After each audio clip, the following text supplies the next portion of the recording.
Dawn of the Dead Network.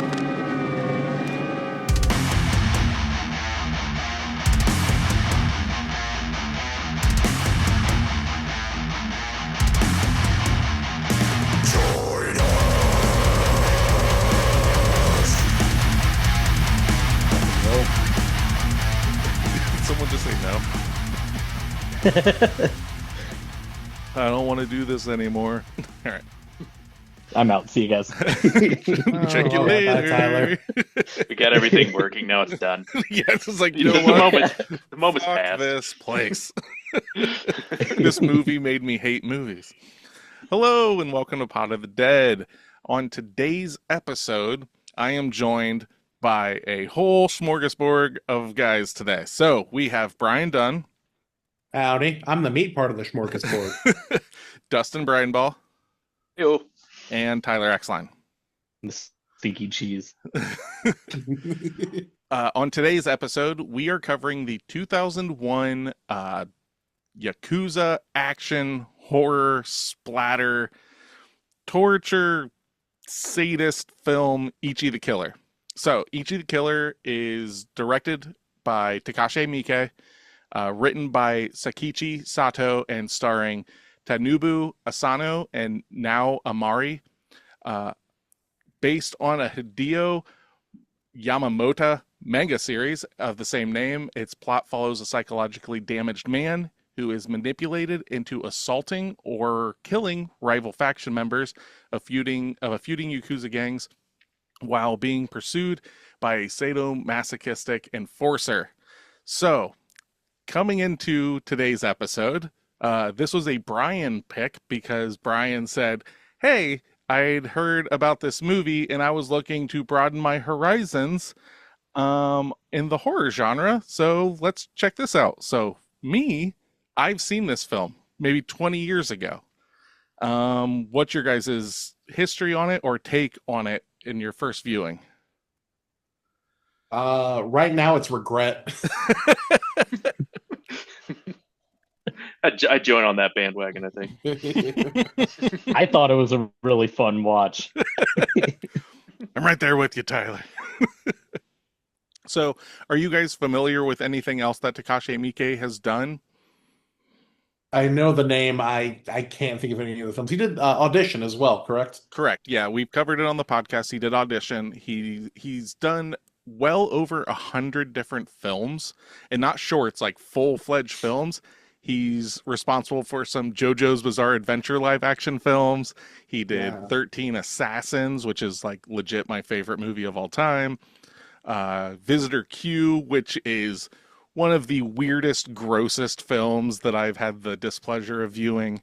He's all over the place. He did the Dead or Alive movies, which are based on the fighting games. Like, he just does all sorts of weird K-pop thing, or J-pop rather, things, and does whatever he wants. And this is his adaptation of a manga series, and it kind of feels like it. Like, when you watch this movie, it's definitely one of my favorite comic book films. Let's just put it that way. I don't know what to say personally on the film other than this is just a slow, weird trying to follow anything, and I think the movie's misleading a little bit by kind of not having sort of like a standout main character. Okay. In my opinion. So That's you fair. see, okay, so you don't think there's a standout main character? Is this something that multiples of us agree on, or? It took me a second to realize that the guy with the scars wasn't Ichi. Oh, yeah. Yeah. Yeah. Because it seemed like it was all about him. Yeah, because he's on the cover and everything. But, like, if you think about it in the fact of, Dracula or something like that, he's not the good guy, but he's also not the guy that you're following the most in the movie. You're following Harkonnen and stuff like that. Kind of works into that, I guess. But this movie also, you get two main characters, and I understand the fact that it may not come across as clear and stuff, but it plays really big on like the duality of like S&M, like the whole sadomasochist thing between Ichi and how do you pronounce his name? Harakiri. So you've got one that wants all the pain done to him, and the one that wants to dispatch all of the pain.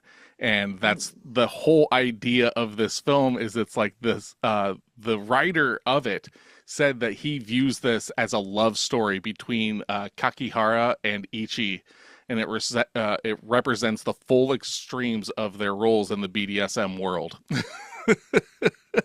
Oh, Yeah, it's very just like interesting. kinky Death Note. Yeah, there you go. Kinky Death Note. Perfect. All right, you're turning me around on this. Continue. But like, I do get like the fact that I was explaining, like Steph watched about half of it with me, and it was the second half. She didn't leave or anything. She walked in, she's like, "What are you watching?" I was like, "I don't know how to explain this to you." And then like the next scene, there was a sexual assault. So that's just great. So trigger warning, if you have not seen this movie, this is, I'm not trying to be Mr. Edgy or whatever, but this movie is not for the squeamish, because it deals a lot with extreme violence, sexual assault, all these things. Does it work? I don't know. Like, I'm always one that's like, you can take the essay out of the movie. I'm fine with that. I don't need to see it. They go hard, but not as hard as I kind of remembered. I thought it was a lot worse than it was, but it is definitely shocking that in the first like 10 minutes, you're kind of hit with it. Mhm. Yeah, you get sexual assault, and then you get jizz flower. Yes, and the name of the film comes out of the jizz. So, I mean, I'll give him that. Oh, That was that's right. and guess what? The jizz intro. And guess what? That is real semen. Yeah. Whoa. Yeah. from whom? I'll never You know? tell. Takashi Miike said in an interview that it is real semen. Wow. He couldn't get the consistency right. He had to source it, you know. Head of prop department, Takashi Miike. Huh. I just do the sticky stuff, guys. I just do the sticky stuff. So this came out in 2001, right? The horror films of that era, you know, I would have been like a freshman in high school, roughly, freshman, sophomore. And I look at this and I remember why I didn't really care for horror films when I was in high school, because you've got Hannibal, The Others, 13 Ghosts, Jeepers Creepers, Valentine, Dracula 2000, Shadow of the Vampire, that one's good. Bones, which is the Snoop Dogg vampire movie. This is what we got in 2001. So then Ichi the Killer Sorry to comes. interrupt, but didn't Dracula 2000 also have a Coolio? Oh, I think so. That was a big horror year for rappers. I like it. 100%. Was Halloween Resurrection that year? Oh yeah, that Buster, right? Yeah. it would have been around then. But yeah, I've only got the top 10 for that year. But then also, this was blowing my mind. So to give you kind of a picture of films in general, the top 10 grossing films for that year were Lord of the Rings, Fellowship of the Ring was number 10. And then you've got Hannibal, Planet of the Apes, Jurassic Park 3, Pearl Harbor, Mummy Returns, Rush Hour 2, Monsters, Inc., Shrek, and then Harry Potter and the Sorcerer's Stone. So I think I've seen every one of those films. I think I saw every one of those in theater. Damn. But I didn't come across this film until obviously out of high school. And I came across it the same way Brian basically came across it. There was just a list of these like crazy banned movies. And at that time I was like, I gotta fucking ruin my psyche as quick as possible, and watched anything I could find on that list. But This was banned? oh yes, this was banned in multiple countries. It was banned in Really? Thailand, Norway, Germany banned it for a long time, specifically because of its depiction of sexual assault. Not the violent, like the murder, but the cruel depiction of sexual assault. So, all right, since we're on it, right? We're talking we're just going to get this out of the way, right? So the big thing about this movie is like the violence as fetish and identity. So the film doesn't just depict it, it interrogates the psychology of it, is kind of a big thing with this. It's going over the top at times, but like when it comes to the sexual assault stuff, I do not think that it's like trying to revel in it. It's trying to disgust you in the fact of it happening. It's not trying to make it like this masculine, like, ooh, kind of thing.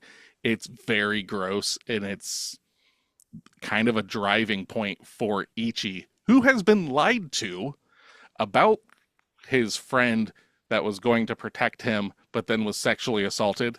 That didn't happen. That was just a made up story that was fed to him. But that's kind of giving you the reason Ichi is the way that he is and how he has this sex and violence cross, because they do say also when you are like sexually maturing, if at that time there is like this weird cross wiring of sex and violence, that's part of the serial killer like stew. That and front head trauma and other stuff. But they say like that's a big thing. So I think as off-putting as it is in this movie, it should be off-putting. You know, it's not like, man, I really like it when that girl, you know, gets assaulted. Like it doesn't play in that at all. Well, I mean, you saw the same thing in the last episode too, with Elijah Wood witnessing his mom getting railed in the street multiple times. Oh yeah, we have a weird like run of films right now where they're like uncomfortably sexual.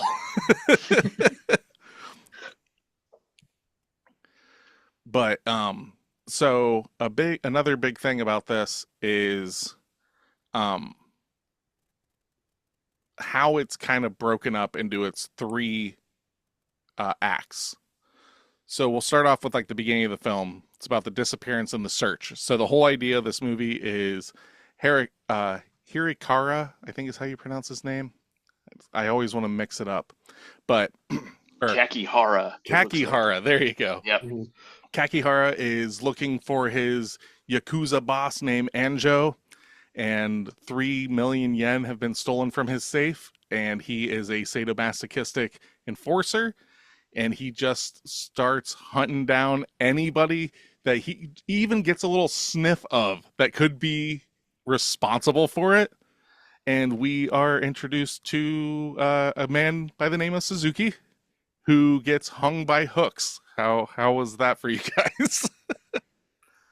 So that was the scene I had originally seen that were like, this is why you need to watch Ichi the Killer, is a guy who's really into suspension. Yes.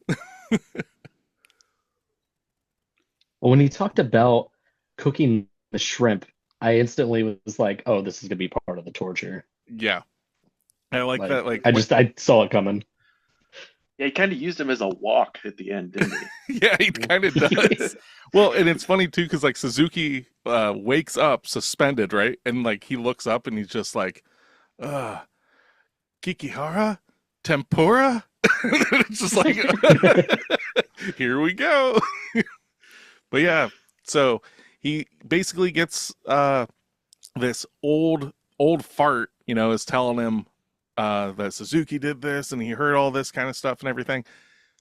Lo and behold, that's the guy that's feeding Ichi all the fucking shit to cause all the chaos that he is. So I was trying to explain this to Steph. I was like, I straight up just told her, I was like, if you can get through all the sexual assault and over the top violence, this is just a straight up gangster film. It just straight up is. But Takashi Miike is just like, nah, no one's going to be comfortable today. But yeah, the whole first act of it is just him hunting down different people that could possibly be tied to it. And then you find out kind of at the end of the first act that Anjo was killed by Ichi, and he was manipulated. Later on, you find out that Gigi manipulates him into basically taking down the entire Yakuza. So that's kind of your first act. And that, I think how it starts is pretty good. Like, it has a good pace to it. I understand, like, later on in the film, it does definitely slow down. I think this film stumbles in the third act, but I don't know. There's some odd things right off in the beginning with just weird, not camera angles, but like filters he throws on a ton of stuff.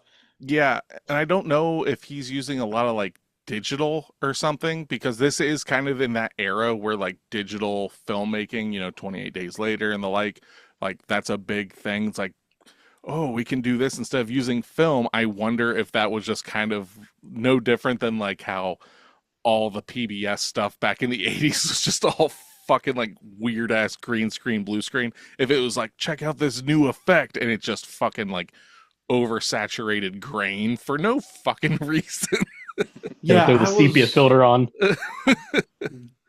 Yeah, I was wondering if there was any rhyme or reason, and then it never shows up again in the film. So, Yeah, it happens at really weird times every once in a while where there'll just be, like, a random filter thrown on it. And I don't know if that's meant to mimic what it might have, like, that shot might have looked in the manga or something. Like, that's the only thing that makes sense to me, because there are scenes in this movie that, knowing that it came from a manga, makes me go, okay, I can accept that. I will cite the fact that Ichi pops, or not Ichi, god damn it, I'd keep doing it too. When no. Kakihara? Yes, when he takes the fucking rings off of his mouth and catches the dude's fist in his mouth. Just completely unhinges like a snake. It's just That like, does totally add up now that you said that this was based off of manga. yeah, like, you see that, is like, if you don't know that it's part of that, you're like, what the fuck am I watching? But then it's like, it's a comic book movie. It's like, okay, I guess this makes a little more sense. Not a lot, but a little more. But yeah, he's easily, I think, the most compelling character, which is not great because he's also just kind of solemn and boring a lot of the film, in my opinion. Are you talking about Kakihara. Kakihara? I th- See, I like him all the way till the end, personally. I think It might be because of his clothes. no, he's stylish as fuck. I will give him that. This movie is stylish as fuck when it comes to the clothing. Yeah, but him himself, a lot of the parts, he's just kind of like, yes, all right, whatever. Yeah. He's just kind of. He seems like he just doesn't want to be there. Well, yeah, he's too cool. well, it's one of those things Yeah. too that, like, he's sad because Anjo's no longer around, and he loves Anjo because Anjo kicks the shit out of him. And he's just looking for that new person to kick the shit out of him. Like, so when he ends up hooking up with, I think it was like Anjo's ex or something like that, and he takes her to basically this room just in chains and just, like, fucking asking her to beat him until he's dead, and he's just like, nah, this ain't gonna work. She speaks so much English in this film. And it's really jarring. I would love to know why that happens too, because when it happens, I'm like, whoa, did I just learn how to understand Japanese all of a sudden? And then she Yeah, cuts I back into questioned Japanese. if it was in English the whole time. Yeah. When she started doing that, I was just like, am I stupid? Have I just been reading the subtitles for no reason? Oh, She but also I has like a really English name too. It's like Roseanne or some shit. Karen. Karen. Yeah. Her name's Jim. But yeah, so, like, not to harp on it or anything, but, like, those kind of things make sense with Kakihara in being kind of solemn and stuff. Now, I can understand that doesn't make for an exciting character, but to me, and this is just me, I think that makes for an interesting character because it doesn't turn him into, like, the Joker or Carnage or something like that, where he's just like, just fucking cutting people up. I mean, he's getting excited that he gets to do it and stuff, but he's not manic. And then when you have Ichi and stuff, it's again, it's this real sad boy, you know, fucking kind of vibe and everything. But then, like, he's got a fucking boner. He's gonna fucking kick you with a shoe and cut you in half. But I don't know, what man. was his, It's so hard what for was me his to mid? agree Oh, with it sorry, if Brian. only. No, you're fine. But just because even when Kakihara is getting what he wants, he's like, "Oh, come on, man! You were so cool a second ago." Yeah. He never, even when he's finally getting what he wants, he's not emotive in any sort of fashion. Well, I think a So, lot of it is because it's the hype getting to it, and then it's never matching what he was hoping. Like literally, the end of the film is that where he's just like, "Come on, please, Come you on, were Dad. supposed to fucking kill me," Please. which is so Dad, fucking I weird. wanted to go on another pony ride. But all right, I'm going to start doing a round table. Tyler, who is your favorite character in the movie off the top of your head, and what's your favorite scene? The burrow when he puts the dog ears on just for no reason. It was so out of left field. I'm just like, oh, they're going with this. Yeah, Oh, okay, he's the bloodhound. Gotcha. full I on. thought Yeah, things were about to get really cute when he put those on, but then he did something really gross. yeah, just started sniffing the crotch. Yep. But again, it could have been so much worse. But like, it's one of those things where it's like, oh, what is he doing? Oh, wait, he is actually looking for the scent of who could have been with her, and we're gonna go hunt her down. It's like, it's so fucking jarring to go from like absolute brutality to that. Because I think not too long around that, she is getting like stomped out, like full on. And then we have dog ears. Is that before or after the dude's arm gets ripped off? It's legitimately just pulled off. It's definitely in the same room. We'll say that. It's before. All right. Yeah, it's before because they leave and then he pulls the arm off. Hell yeah. That's 'Cause right. the one Yeah. guy stays there. Yeah. All right, Do Dustin. you think I could pull your arm off with my bare hands? It's just a fun little experiment. And it's so out of left field too. There's no build up to that. He's just asking about it. You think someone could do that? I don't know. 5 minutes from now, we're about to see. All right, Dustin. What's your favorite scene in the movie? Whoever Ichi's like manipulator was, Gigi. Gigi. Yep. He disrobes and suddenly he's just completely snatched. He's just totally ripped. Yes. That Yeah. that feels like it comes out of like Kung Pao Enter the Fist or some shit. Very like much so. Yeah. And the beautiful CG going on where you could clearly see the line between his actual head and that body. Yeah, So that was very good. funny. Yeah, that got a good laugh out of me. All right, Brian, what you got? Favorite character or favorite scene? Either or, dealer's choice. You can go both. As much as I'm just harping on him, I'm gonna go with the ending scene where he's just like pouting and like he's kicking him because he's like, "You're such a lame ass," and then the little kid comes over and is like, "Yeah, fuck you, guy." Yeah, I love seeing the kid kick the shit out of him too. Because at the point that they start kicking the shit out of him, you are listening to him sob for what feels like 5 minutes. It's just like, It was kill nauseating. him, please. Yeah, very uncomfortable. Yeah. Let's see here. I think, realistically, my favorite scenes are anytime Kakihara is like dispatching people to go places. So like he's got like the twins with him and everything. Whenever they're just kind of running around like playing big bad Yakuza, every single time it's just fucking funny to me because like everyone is scared of. Okay, here we go. This is a prime example. When Kakihara gets kicked out of the syndicate and everything, he's just like sitting at the table and everything. He's like, okay, right on. and he goes to grab something out of his pocket, and everybody just jumps up out of the way from him, thinking he's going to pull a gun.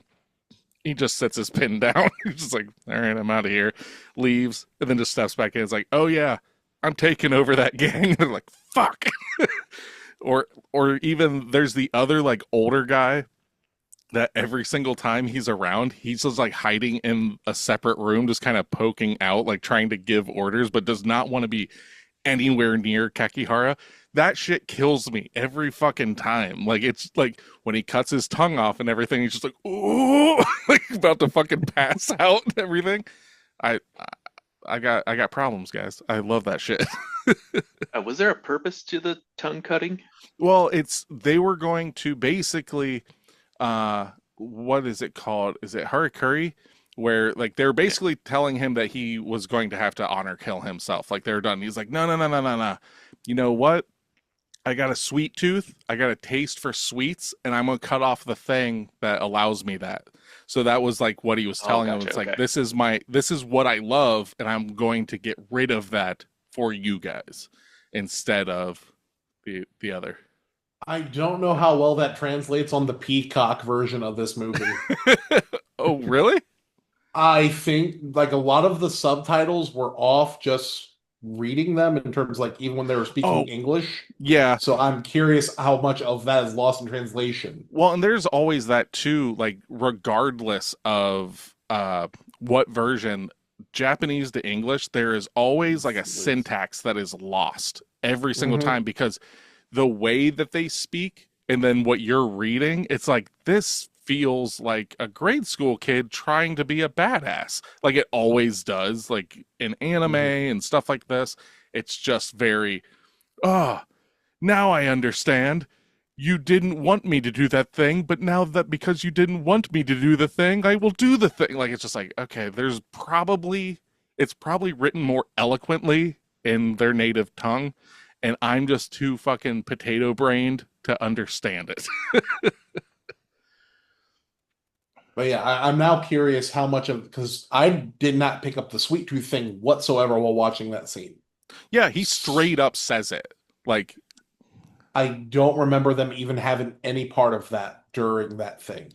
So I'm curious if the subtitles for my version are just that bad. I don't know. I'm trying to think. I thought I watched mine on Peacock.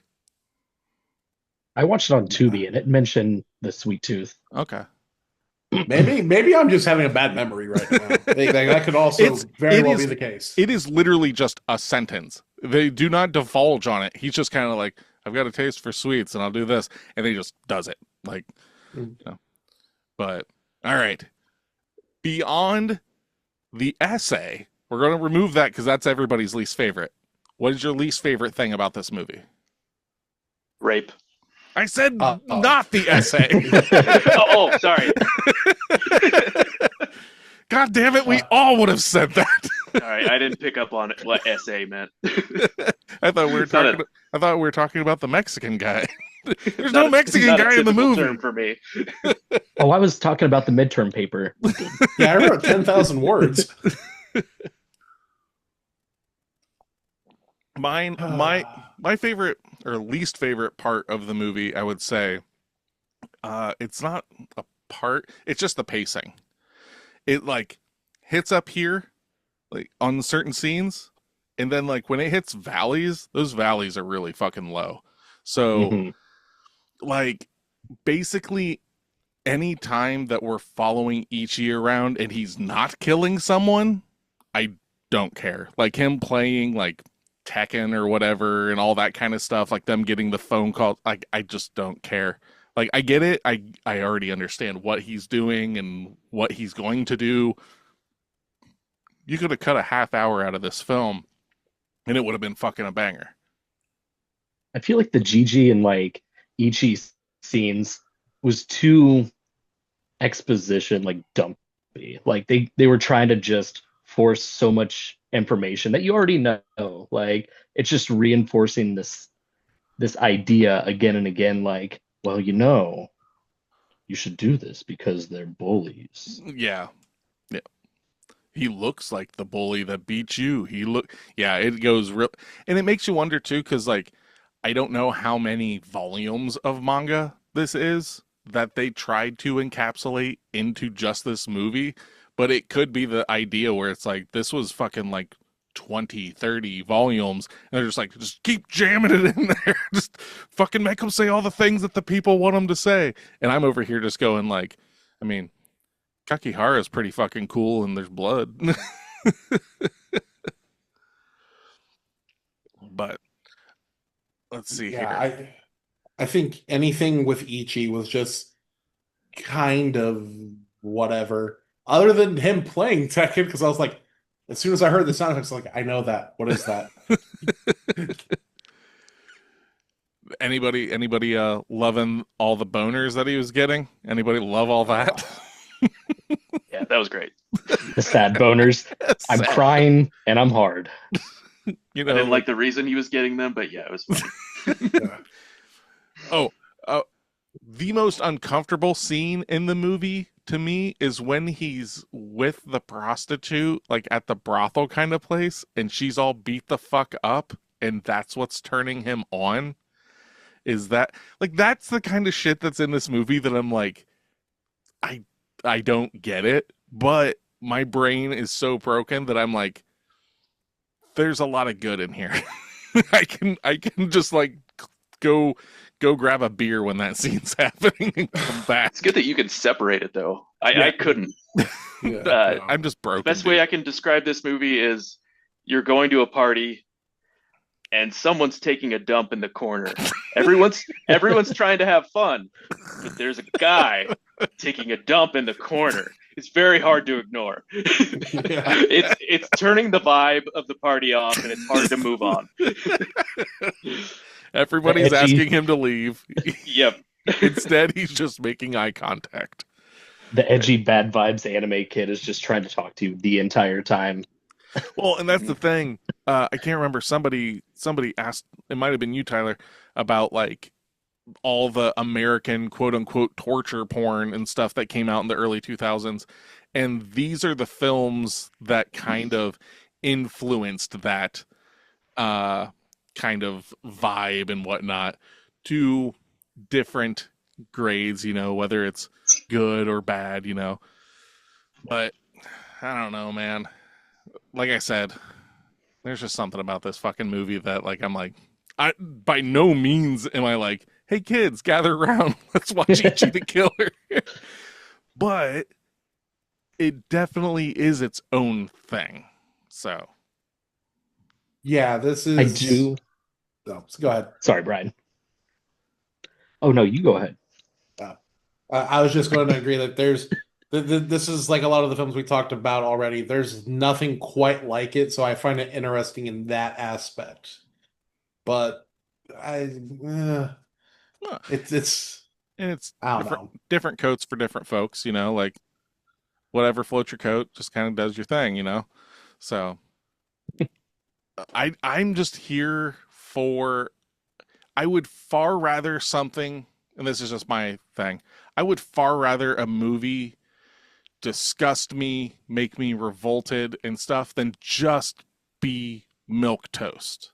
Like there is nothing worse to me than watching The Conjuring 30 or something like that. The first one's good. I like the first one. I'm not throwing shade at that. But everything after that, Annabelle, I'm just like, please fucking just kill me. You know, like I'm definitely in that like Kakihara mode at that point. It's like just fucking do something to me right fucking now. Somebody kill me, push me off a fucking roof. I don't want to watch this shit anymore.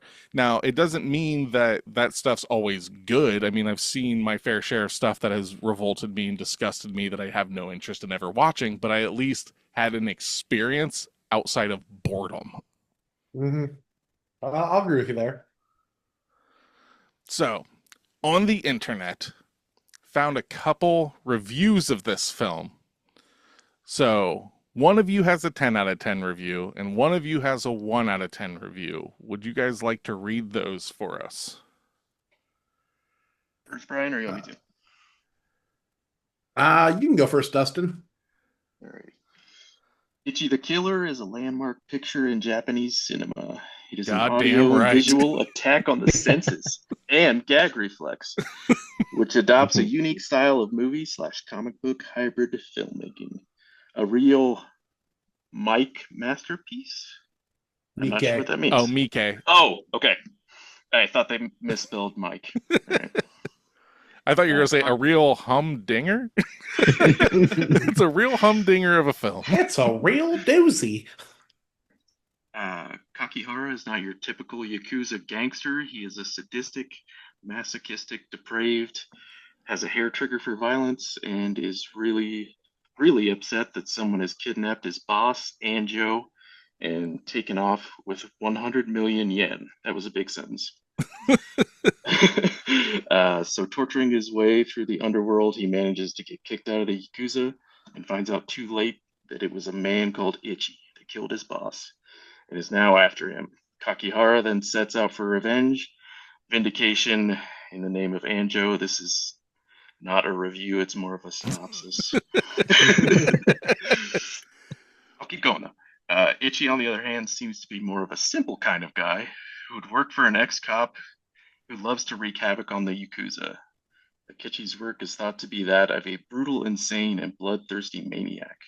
But upon meeting him, one can't help but notice his peculiar innocence and naivete.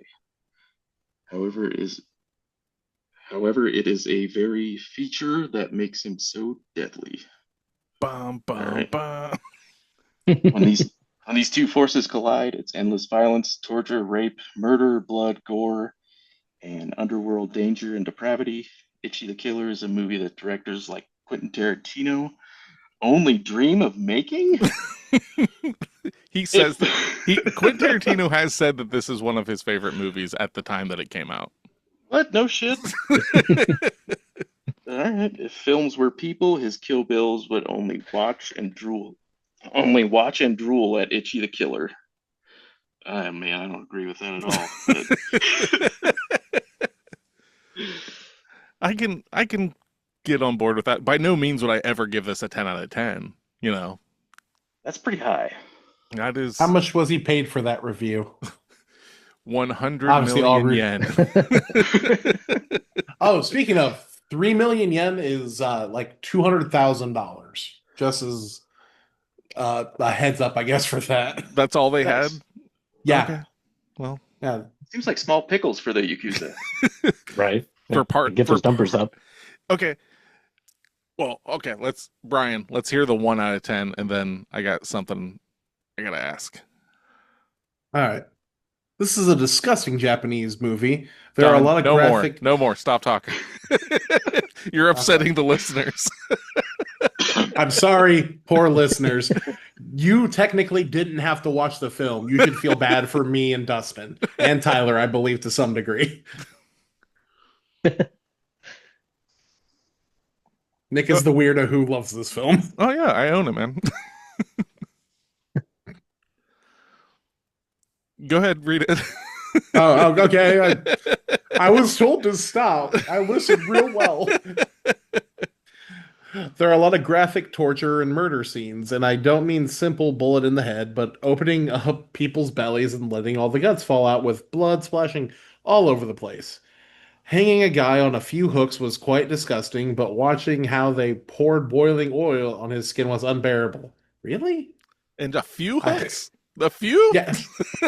I'm I don't know. I maybe I'm broken because I feel like that was kind of like, yeah, whatever. I thought it was a rad scene. Like it got the point across, but yeah, oh no, it's neat, but I don't feel like it's so like clutch my pearls.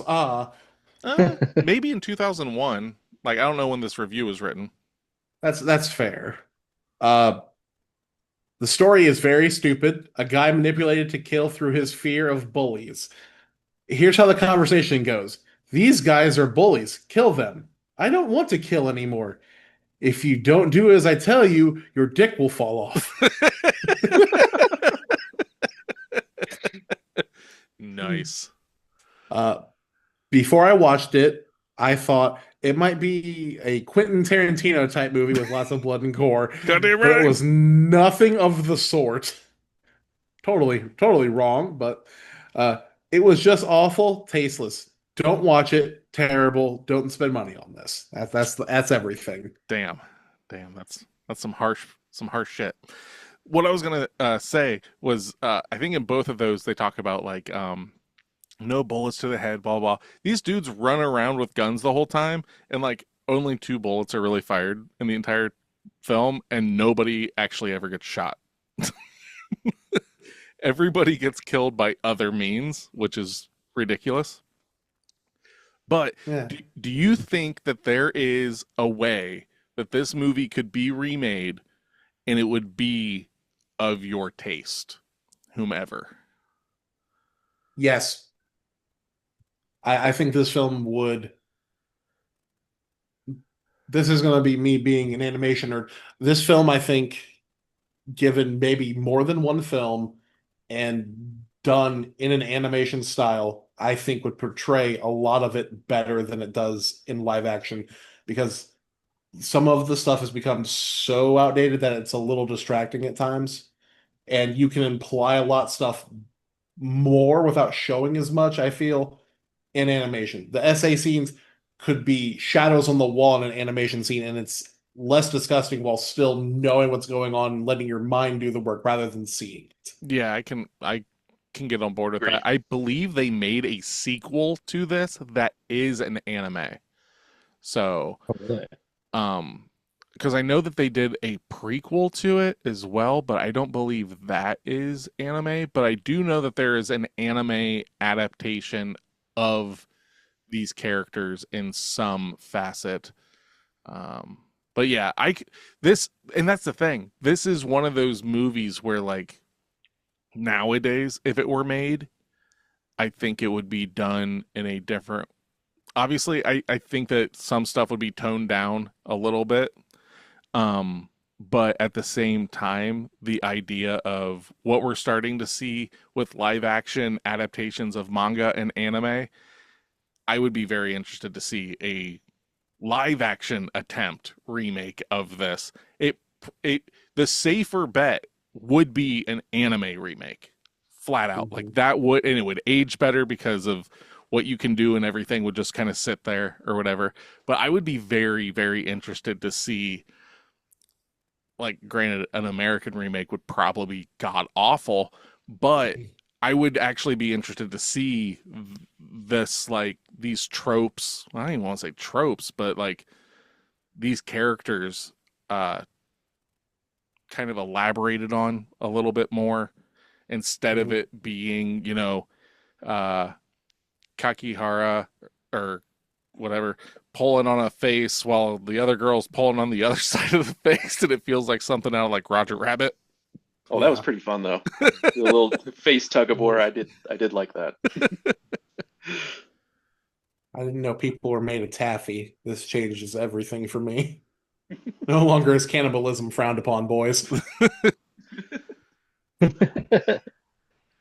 So, what's your guys' history with like Japanese films in general, or even anime? Like, do you guys have? I know like some of you do and some of you don't, but like, I'm a weeb. You mentioned JoJo's Bizarre Adventure, and I have a statue of one of the characters from the Miike film he made. oh, nice, nice. Yeah. Oh yeah. Other than that, I mean, I've watched like some Japanese films that are more like martial arts films, but nothing like super, super crazy. Yeah. I mean, aside from just like, your run-of-the-mill animes and whatnot, I mean, I've seen various Asian horror, not specifically Japanese, but like, Korean, Taiwan horror. And I feel like even though there's the different regions that have their different, little nuances between styles, it still kind of reads very similarly. Mhm. Like you have the wailing, you have what was it, the sadness? Oh my God, the sadness. Ooh. You want to see Gloopy? Right? You want to literally see someone get skull fucked. Not even joking. Ugh. Well, they do it tastefully. No, no one's ever said it was a tasteful skull fuck. I could go for a good tasteful skull fucking. Yeah, he What puts would the you- napkin in what his would lap you- before he does it. It's very classy. Yeah, he tucks a napkin under his balls. Yeah, his pinky's What out the whole wine time. would you pair with this skull fucking? Well, if it's any consolation, she's alive while it's happening. At least she knows what's going on. And Is she alive after? yeah, I think isn't she in a wheelchair during it too? Oh yeah. So you can That's watch pretty that. wild. It's on Shudder. Yeah, if you want to check it out. It's the sadness. It's actually not a bad film, but that scene is just possibly one of the most intensely gross things that I've seen in a long time. That's kind of my experience with Japanese films. They're all very extreme. Yeah.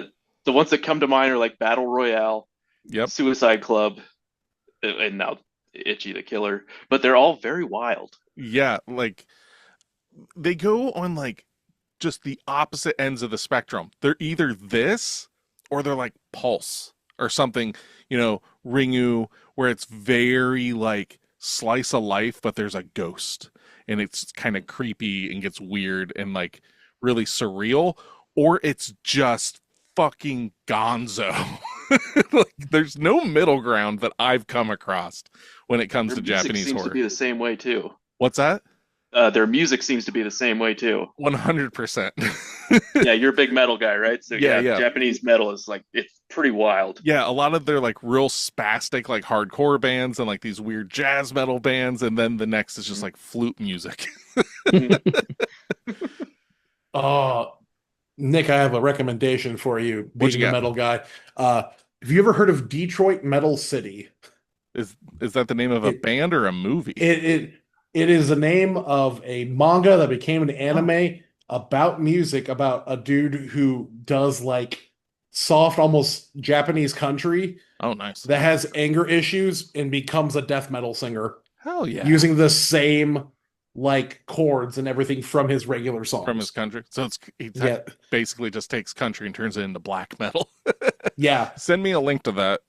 And Yeah. I'll have to I think look literally one of the whole things is because they actually got like real music videos, do concerts and shit with this. He accidentally hangs himself, and everyone's like, "Oh my god, that's the most brutal thing he could do." Yeah, I know a lot of people at times that like just thought like that was the shit, was like, oh, that their vocalists killed themselves. They're the most metal band ever. I'm talking about Mayhem specifically. And it's just like, I mean, their music's okay, I guess. I've heard First stories album about was them. great. Yep, Death Rush was amazing. yep, that's about it. That's all I got for you. And they're still going strong. Okay. I'm glad you guys like it. I'll be over here listening to Dark Throne instead. But Much better. Right there Yes. with you. yes, Yes, please. much more Yeah. Dark Throne. Mhm. More Fenrir. Oh. Come on. One did you other like thing. Oh, sorry. Sorry. Kakihara is completely different in the manga. Is he? He's not nearly at all ostentatious. He looks like a normal Yakuza member. Yeah, I did read something about that he was like a middle-aged man with like swept back black hair. And then, yeah, Takashi Miike is like, not in this movie. Fucking day glow, weird fucking suits and dusters and leopard print. And that's what I'm about. I'm gonna dress up as him tomorrow. I'm gonna get fired from my job for it because I'm about to do some really questionable things. What were you getting ready to say, Dustin? Oh, it was more of a Dark Throne segue, but did you listen to Coffin Storm? No, I have Fenris? not. Oh, very good. Yeah, Oh. he's the vocalist, and it's just a like very old school doom metal album. Oh, hell yeah. Oh, it's amazing. So good. Good fish shaker.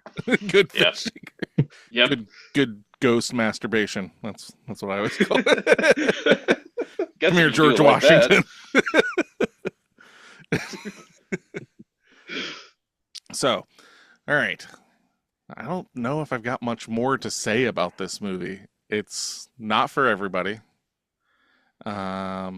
It's probably for even less people than it should. Like, there's less people that I think are actually going to like this movie nowadays.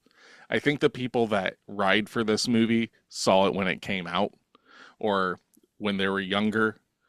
And I'm not saying that someone's going to turn this on for the first time and not like it now, but I think its notoriety, its fame, the legend of it is those people that were like, oh, what's this fucking movie? And then they have it happen to them. But so I think we covered it, unless anybody else has anything else to say about their time spent with Ichi. So I don't know if you guys like had the same question or not, but what exactly was the deal with Gigi? Like, what's his reasoning for wanting to pit all these gangs against each other? I don't know if they cover that in the manga or something, but all we have is that he wants to take them down. And from the film, anyhow, that's what I was able to ascertain. I thought it was he was promised the money that they stole, Okay. and that was his whole reasoning. Okay, Gotcha. so the three of them were working together, and it was all in the guise of getting the money. Yeah, Okay. I think that was it, but I could be mistaken. Why did he need Ichi though? I mean, he was so strong. He doesn't want to get his hands dirty. Oh. I Well, mean, why be kinda. strong then? Why be that strong? He's working on getting real buff so he can go fight Jesus. Oh, he's saving himself for Jesus? Yeah. But all right. That's it. We covered it. Ichi the Killer. Thank you, Brian, for bringing this to the table. I'm sorry, Dustin. That's all good, man. You guys Good job, guys. You guys got street cred on it now. It can come up in conversation at your family gatherings, and then you can be like, "Ah, yes, I have also watched that film." But it is what it is. For Pot of the Dead, I am Nicholas. I'm Brian. Dustin? Tyler. Come back and listen to us, or else.